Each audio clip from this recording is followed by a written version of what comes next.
Hi guys, स्वागत है आप सभी का हमारे यूट्यूब चैनल रोहित मीणा आर्यू में। तो आज हम डिस्कस करने वाले हैं third number chapter 10th class NCERT का धातु एवं अधातु। इंग्लिश में अपन बोलते हैं मेटल एंड नॉन मेटल।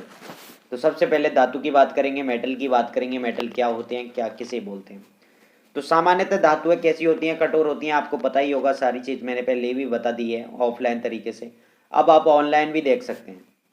धातुएं चमकदार होती हैं, ये आपको पता ही होता है कि धातुएं चमकदार होती हैं। धातुओं के इसी गुण को धात्विक चमक कहते हैं। एक नंबर का क्वेश्चन बनेगा कि धात्विक चमक किसे कहते हैं, तो आप लिखेंगे कि धातुएं चमकदार होती हैं। धातुओं के इसी गुण को अपन क्या बोलते हैं, धात्विक चमक बोलते हैं।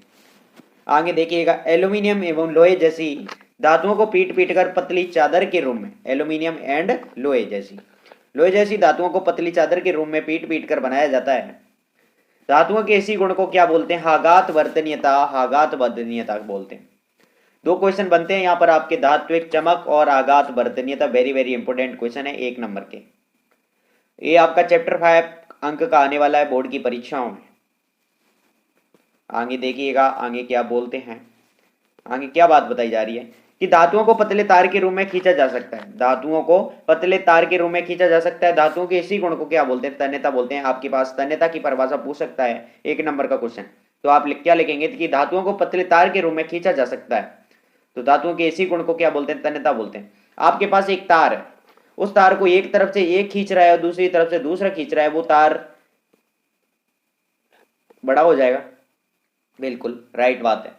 जैसे आप देखेंगे कि आपके घर में जो तार लगे रहते हैं जिस पर कपड़े टांगते हैं, उस तार को आप बिल्कुल टाइट बांधते हैं, कई दिनों बाद देखते हैं तो वो ढीला हो जाता है। क्यों? क्योंकि उसमें तन्यता का गुण है। तन्यता का मतलब तार खिंच जाता है अपने आप। सोना सबसे अधिक तन्य होता है, सोना सबसे अधिक तन्य होता है। आपसे क्वेश्चन पूछ ले सबसे अधिक तन्य कौन होता है, तो आप बताएंगे सोना। 1 किलोग्राम सोने को खींचकर 2 किलोमीटर तक कार खींचा जा सकता है। धातुएं ऊष्मा की क्या होती हैं, सुचालक होती हैं। सुचालक का मतलब करंट आ सकता है। इनका गलनांक बहुत अधिक होता है, यानी इनको गलाने के लिए बहुत अधिक ऊर्जा की आवश्यकता होती है, ऊष्मा की आवश्यकता होती है। सिल्वर और कॉपर ऊष्मा के कुचालक होते हैं। आप आपसे पूछ ले, ये अपवाद स्वरूप है। अपवाद कौन कौन से, सिल्वर और कॉपर ऊष्मा के कुचालक होते हैं। घरों में जो विद्युत धारा का चालक तार होता है, उसके ऊपर पीवीसी यानी पॉलीवाइनिल क्लोराइड, पीवीसी का पूरा नाम पॉलीवाइनिल क्लोराइड या रबड़ की परत चढ़ी हुई होती है, जो उसको कुचालक बनाती है। कुचालक किसे क्या बनाती है, जैसे आपके घरों में जो डोरी आ रही है, उस डोरी के ऊपर एक रबड़ की तरह का जो लेप होता है, उस लेप किसका बना होता है, वो पीवीसी का बना होता है। जिसे क्या बोलते हैं अपन, पूरा नाम क्या है पीवीसी का, पॉलीवाइनिल क्लोराइड, तो उसका बना होता है। देखिए दोस्तों, आगे चलते हैं कि जब धातुएं किसी कठोर वस्तु या सतह से टकराती हैं तो यह आवाज उत्पन्न करती हैं। इसे ध्वनिक या सोनोरस कहा जाता है। आपका एक नंबर का क्वेश्चन बनता है, इनमें से एक नंबर का क्वेश्चन बनेगा, या धातु अधातु किसे कहते हैं, इनमें अंतर आ सकते हैं, या फिर कि ध्वनिक किसे कहते हैं, सोनोरस किसे कहते हैं, धात्विक चमक किसे कहते हैं, आघात वर्धनीयता किसे कहते हैं, ऐसे क्वेश्चन बनेंगे। तो इसका उदाहरण है ध्वनिक का, स्कूल की घंटी धातु की बनी होती है। जैसे स्कूल की घंटी को बजाते हैं तो एक दूसरी एक लोहे की कील से बजाते हैं, तो दो आपस में टकराती हैं, तभी तो एक आवाज उत्पन्न होती है, जिस आवाज को सोनोरस कहा जाता है। यहां तक आ गई होगी समझ में। आगे बढ़ते हैं, अधातु की बात करते हैं, नॉन मेटल की बात करते हैं। इसका विपरीत हो जाएगा, इसमें अधातु में इसका विपरीत हो जाएगा। जैसे धातु में आपने पढ़ा है, उसका विपरीत यहां चलेगा। देख लीजिएगा कि अधातुएं कठोर नहीं होती हैं, वहां क्या थी, कठोर थी। धातुओं की सतह चमकदार नहीं होती हैं, बिल्कुल सही बात है, चमकदार नहीं होती हैं। यह दोहानिक नहीं होती हैं, उसमें तो आप लोहा लेके चलेंगे और इसमें प्लास्टिक लेके चलना दिमाग में। जब भी आप पढ़ें तो एक उदाहरण जरूर लेके पढ़ें दिमाग के अंदर। इसमें तन्यता और आघात वर्धनीयता का गुण नहीं पाया जाता है, उसमें पाया जाता था। किसमें, धातु के अंदर। यह ऊष्मा की कुचालक होती है। मरकरी को छोड़कर सभी धातुएं कमरे के ताप पर कैसी अवस्था में पाई जाती है, ठोस अवस्था में पाई जाती है। ये अपवाद है, नहीं तो सभी धातुएं कैसी अवस्था में, ठोस अवस्था में पाई जाती है। ये धातुएं, धातुओं का गलनांक अधिक होता है, लेकिन गैलियम और सीजियम का गलनांक कम होता है। हथेली पर रखने पर यह पिघलने लगती है। ठीक है, ये अधातुओं की बात हो रही है, इनका गलनांक क्या होता है, अधिक होता है, लेकिन गैलियम और सीजियम का गलनांक कम होता है। ये आपके अपवाद है। आगे बात करते हैं, आयोडीन अधातु होते हुए भी चमकीली होती है, ये अपवाद है। आपसे पूछ लिया जाए कि ऐसी अधातु का नाम बताइए जो चमकीली होती है, तो आपका आंसर जाएगा आयोडीन। कंपटीशन एग्जाम में बार बार रिपीट होने वाला क्वेश्चन है। और नमक के अंदर भी आयोडीन पाया जाता है। आपसे जब भी डॉक्टर के पास जाएंगे तो डॉक्टर बोलता है आयोडीन युक्त नमक खाइएगा दोस्तों।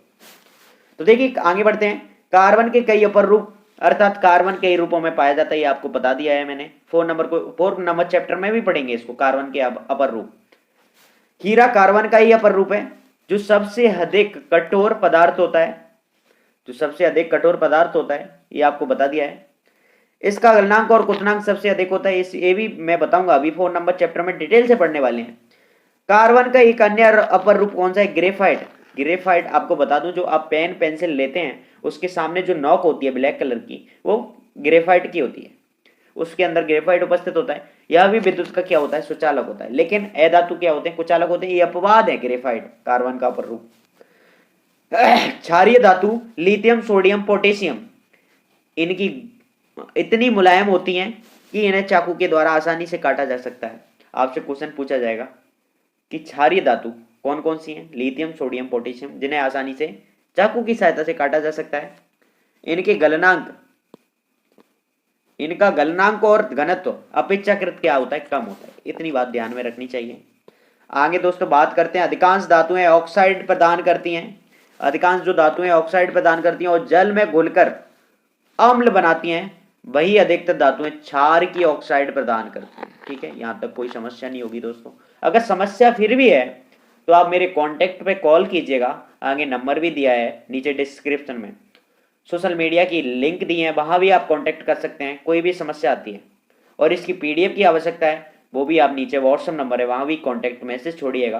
पीडीएफ बिल्कुल मुफ्त में प्राप्त करें, फ्री में प्राप्त करें। आगे बात करते हैं कि धातुओं के रासायनिक गुण। एक होते हैं भौतिक गुण, एक होते हैं रासायनिक गुण। इनकी परिचर्चा करेंगे। तो भौतिक गुण तो आपने देख लिए, जो आंखों से अपन देख रहे थे वो भौतिक गुण है। और रासायनिक गुण प्रैक्टिकली देखेंगे, प्रैक्टिकली क्या होता है। तो देखिए धातुओं के पढ़ेंगे सबसे पहले। तो पहला है धातु का वायु में दहन करने से क्या होता है। दहन का मतलब आपको मैंने बता रखा है जलना। तो मैग्नीशियम जैसी धातु वायु से क्रिया करके सफेद ज्वाला के साथ जल उठती है।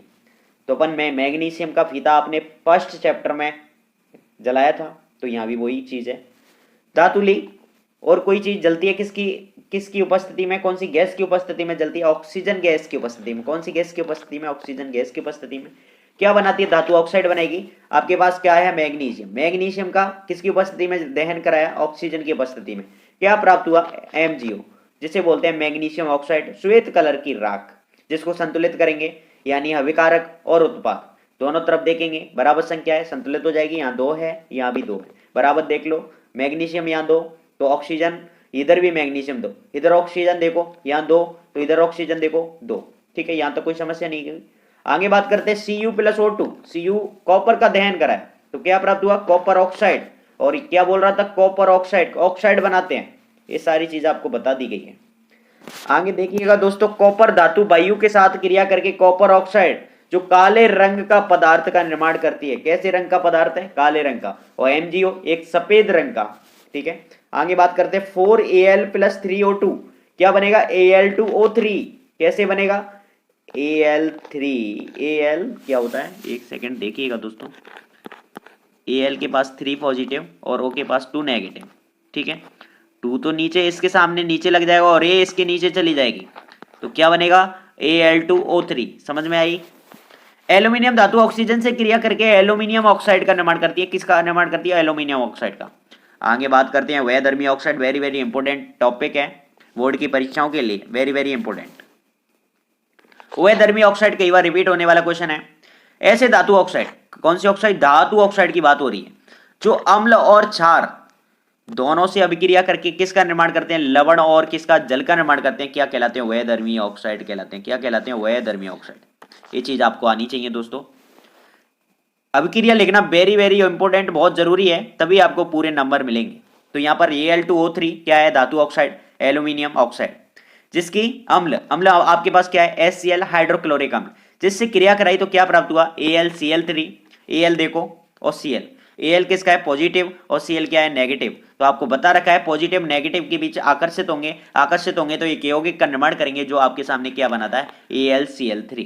AlCl3 के बाद H2O आपका जल बाहर निकल जाएगा, और इसको संतुलित करेंगे, ये आपको पहले चैप्टर में बता दी गई है। और बाहर अगर आपको नहीं आता है संतुलित करना तो आप वापस भी वीडियो देख सकते हैं। पहले क्वेश्चन की रासायनिक अभिक्रिया एवं रासायनिक समीकरण पहला चैप्टर है, उसमें सारी चीज बता दी गई है बड़ी अच्छे तरीके से। Al2O3 ये भी एल्यूमिनियम ऑक्साइड है, इसकी किससे क्रिया कराई है? NaOH यानी क्षार के साथ अभिक्रिया कराई है। NaOH क्षार के साथ क्या बनाता है? Sodium aluminate. सोडियम एल्यूमिनेट का सूत्र होता है NaAlO2। NaAlO2 प्लस जो जल होता है वो जल निकल आएगा। ठीक है, यहां तो कोई समस्या नहीं होगी। अधिकांश धातु ऑक्साइड जल में अघुलनशील है, लेकिन इनमें से कुछ धातुएं जल में घुलकर क्षार प्रदान करती हैं। क्षार प्रदान करती हैं, कुछ धातुएं जो जल में घुलकर क्या क्षार प्रदान करती हैं। सोडियम ऑक्साइड और पोटेशियम ऑक्साइड निम्न प्रकार से जल में घुलकर क्षार प्रदान करती हैं। जैसे सोडियम ऑक्साइड Na2O, जिसकी क्रिया किससे कराई? जल से कराई, वाटर के साथ चलाई, तो क्या प्राप्त हुआ हमारे पास? NaOH, सोडियम हाइड्रोक्साइड, जो कि एक क्षार है। मैंने बता रखा है कि जिनके पीछे OH माइनस आता है वो क्या होता है? क्षार होता है। K2O पोटेशियम ऑक्साइड है, जिसकी क्रिया किससे कराई? जल के साथ कराई, क्या बनाया? KOH, पोटेशियम हाइड्रोक्साइड, तो ये भी एक क्षार है। आगे क्या बात होती है? सोडियम और पोटेशियम ऐसी धातुएं होती हैं जो वायु में खुला रखने पर, कैसी धातुएं होती हैं यार? ऐसी कैसी बात है? जैसे वायु में खुला रखने पर वायु से अति शीघ्रता से क्रिया करती हैं। अरे यार जल्दी पकड़ लेती हैं वायु को, ऐसी कैसी धातुएं ये?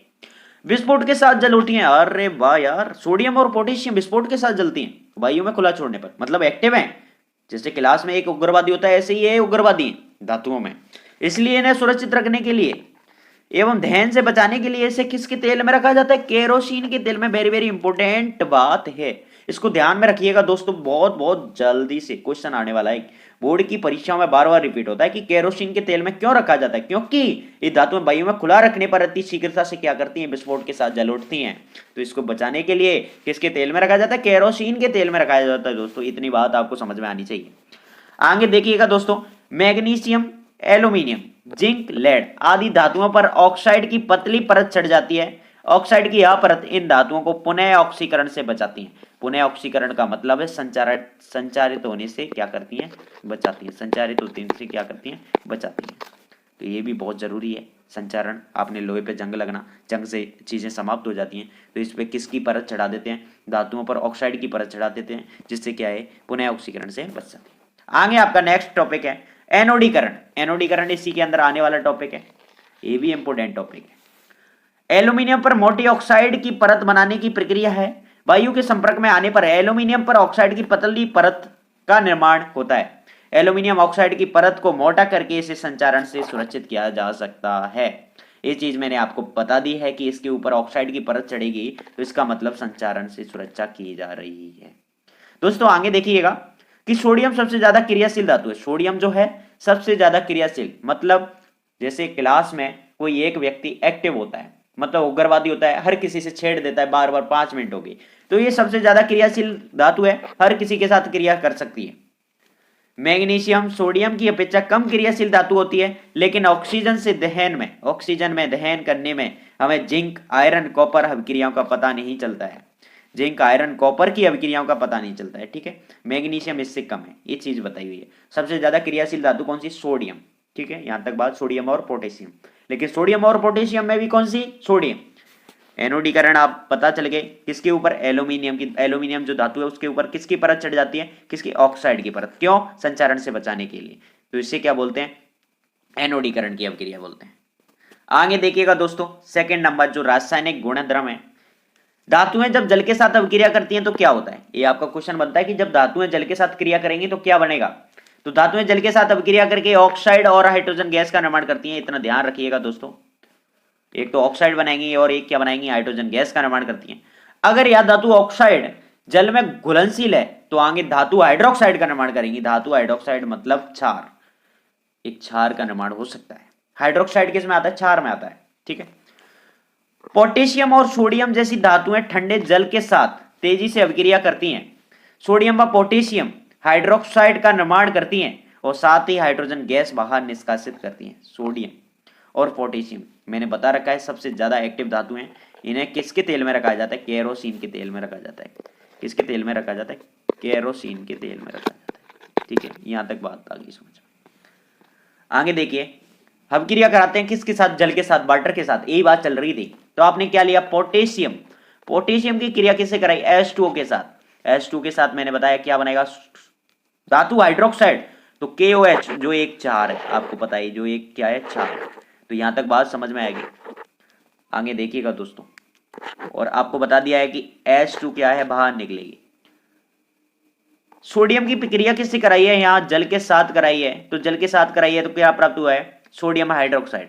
ठीक है, संतुलित करना आपको आता है, नहीं आता तो एक वीडियो पिछली बना दी गई है, रासायनिक अभिक्रिया एवं रासायनिक समीकरण, वहां आप देख सकते हैं।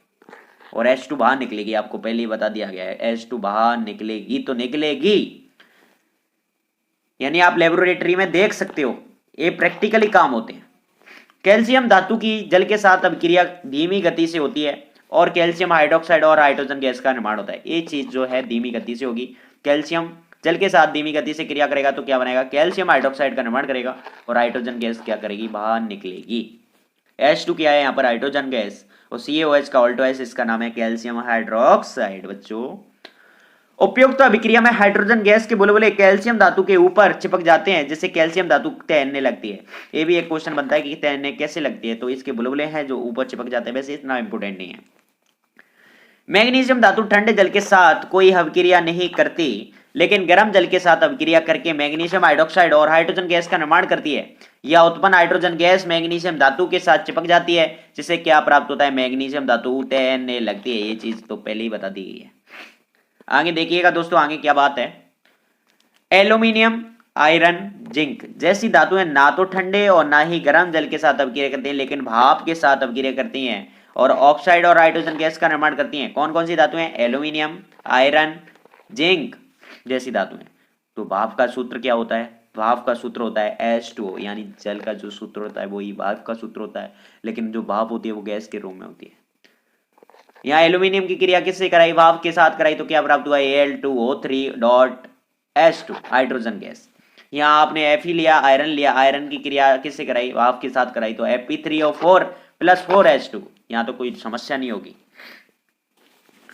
आगे देखिएगा दोस्तों, थर्ड नंबर गुणधर्म है, रासायनिक गुणधर्म, केमिकल प्रॉपर्टीज। क्या होता है जब धातुएं अम्लों के साथ अभिक्रिया करती हैं, क्या होता है जब धातुएं अम्लों के साथ अभिक्रिया करती हैं, तो धातु अम्लों के साथ अभिक्रिया करके लवण और हाइड्रोजन गैस का निर्माण करती है। ये चीज आपको बता रहे हैं, ध्यान से सुनिएगा दोस्तों। आपके पास धातु क्या है, मैग्नीशियम, किसके साथ क्रिया करा रहे हैं, अम्लों के साथ। अम्ल आपके पास है HCl, और HCl के साथ क्रिया कराने पर हमें क्या प्राप्त हुआ, MgCl2, क्योंकि Cl के पास माइनस और Mg के पास Mg2 प्लस। तो प्लस का नीचे का 2 कहाँ जाएगा, Cl के पैरों में, और Cl का -1 इसके Mg के पैरों में जाएगा, तो क्या प्राप्त हुआ, MgCl2। ये आपको समझ में आ गया होगा। उसके बाद बची जो गैस है वो O2H2 के रूप में बाहर निकल जाएगी। ठीक है, धातुएं नाइट्रिक अम्ल के साथ अभिक्रिया करके हाइड्रोजन गैस का निर्माण करती हैं, नाइट्रिक अम्ल। ठीक है, HNO3 नाइट्रिक अम्ल के साथ हाइड्रोजन गैस का निर्माण नहीं करती हैं, क्योंकि नाइट्रिक अम्ल एक प्रबल ऑक्सीकारक होता है। जो अम्ल हाइड्रोजन को ऑक्सीकरण करके जल में परिवर्तित करता है और स्वयं नाइट्रोजन किसी ऑक्साइड में अपचयित हो जाता है। ठीक है, यहां तक कोई समस्या नहीं होगी। मैग्नीशियम, एल्यूमिनियम, जिंक, आयरन की अभिक्रियाशीलता का क्रम निम्न प्रकार है, Mg, Al, Zn, Fe। सबसे ज्यादा क्रियाशील कौन सी है, मैग्नीशियम, उसके बाद एल्यूमिनियम, उसके बाद जिंक, उसके बाद आयरन। ठीक है,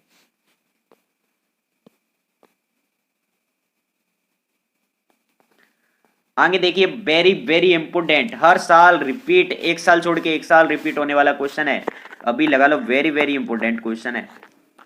एक्वारेजिया क्या है, यानी अम्लराज। जो गांव में फेरी लगाने वाले कई बार वो आते हैं ना, बहरूपिया, अलग अलग रूप रखने वाले, तो वो क्या करते हैं, सोने चांदी की, वो कहते हैं कि ले आओ हम नया करके देंगे, तो क्या करते हैं, अपने उसमें लगाते हैं और इसके एक्वारेजिया के अंदर डुबा देते हैं। आपकी जो भी पुरानी गहने हैं वो क्या है, न्यू चिकन बन जाते हैं, पुराने से नए बन जाते हैं, लेकिन उनका वजन नापेंगे तो वो कम हो जाता है। तो उसकी बात करने वाले एक्वारेजिया क्या है। एक्वारेजिया देखिए, HCl और HNO3, यहाँ इनका अनुपात वेरी वेरी इंपॉर्टेंट है, याद रखना। तो आपको याद रखने के लिए मैं ट्रिक हर बार लेकर आता हूँ, इस बार भी ट्रिक लेके आया हूँ। तो HNO3 के आगे 3 लग रहा है तो आप इसको HCl के आगे भेज दो, और HCl के नीचे एक है तो इसको भेज दो HNO3 के आगे। तो यहाँ तक समस्या नहीं है। तो आगे देखिए एक्वारेजिया के बारे में। सांद्र मतलब गाढ़ा, तो सांद्र HCl, HCl का पूरा नाम हाइड्रोक्लोरिक अम्ल।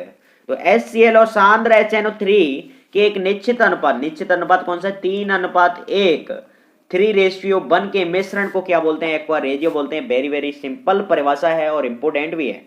इसका उपयोग कहां किया जाता है? गोल्ड और प्लेटिनम जैसी धातुओं को चमकाने में किसका उपयोग किया जाता है? एक्वा रेजिया का उपयोग किया जाता है। वेरी वेरी इंपोर्टेंट है, बता रहा हूं, कई बार बता दिया है। इसके बाद आपका रासायनिक गुणधर्म 4 नंबर क्या बोलता है कि अन्य धातु लवणों के विलयन के साथ धातुएं कैसे अभिक्रिया करते हैं? कैसे करती हैं? अन्य क्रियाशील धातु अपने से कम क्रियाशील धातु या उसके यौगिक से क्रिया करके उस धातु को क्या कर देती है? विस्थापित करती है। यानी यहाँ पर विस्थापन अभिक्रिया का काम हो रहा है। और विस्थापन अभिक्रिया क्या बोलती है कि कोई भी धातु है जो अपने से कम क्रियाशील धातु को क्या कर देती है? प्रतिस्थापित कर देती है, यानी उठा देती है, उसकी जगह खुद आकर बैठ जाती है। इस प्रकार की अभिक्रिया को क्या बोलते हैं? विस्थापन अभिक्रिया बोलते हैं।